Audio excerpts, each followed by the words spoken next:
Hello everyone, welcome once again to my YouTube channel. So I am Sambirkar. I graduated from NIT Rourkela and currently I am in my second year of MBA at IIM Visakhapatnam. So in continuation of the previous interview preparation series, so this video will be in continuation to the previous videos. If you have not watched the previous video, I would recommend that you please watch the previous videos. So in continuation to the previous video, so we shall be moving forward. So today we'll be discussing some further questions. So one of the question can be, so what are the biggest challenges you have faced so far?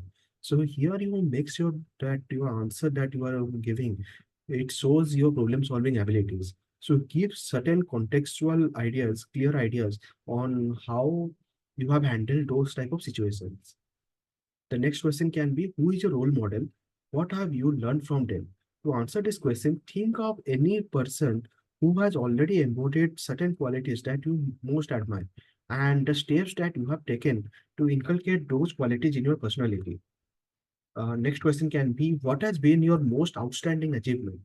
Here, try to give some recent achievement, not something that is already that you have already achieved maybe 10 years before. Some recent achievement.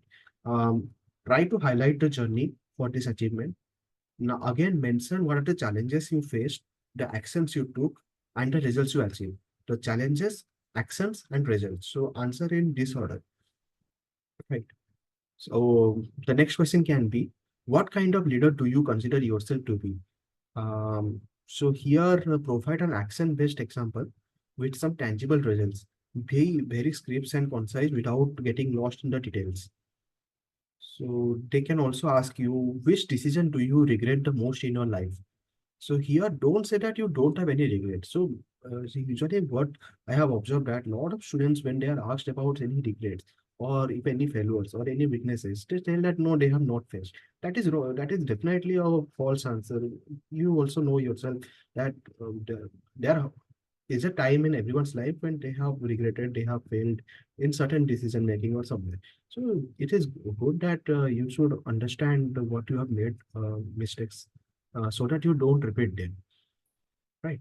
So here, if we are asked which decisions do you regret the most in your life, don't say that you don't have any regret. You mention an education or a work-related regret. Describe and then how you handled it and what did you learn from that. Correct. So in the next question can be, if given a chance, what would you like to change in your life? So here, don't say that nothing. So this might look very good when you say nothing, but you also know that this is not the right answer. So they are expecting certain things from you. So here, try to answer this question with an example from the education or your professional journey, where you could have put some more efforts. So they can also ask you, why did you choose your domain of graduation? Right. So while going to an undergrad college, BTech or somewhere, so usually people don't think anything. So for them, chemical and chemistry both are same. They also think chemical and metallurgy is same. If I don't get mechanical engineering, I will go to production engineering or I will go to some other disciplines. So they also consider electrical and ECE, EI, ECE, everything the same branch. So this is usually the mindset of any 18-year-old student who is giving the JEE exam and going to any IIT or NIT. So when you are asked this question, why did you choose your domain of graduation? So here you have to respond with some actual reason, mentioning your reason for doing an MBA. So and also mention how both the courses align with each other in fulfilling for gap years specifically, the interviewer can also ask you about the gap years.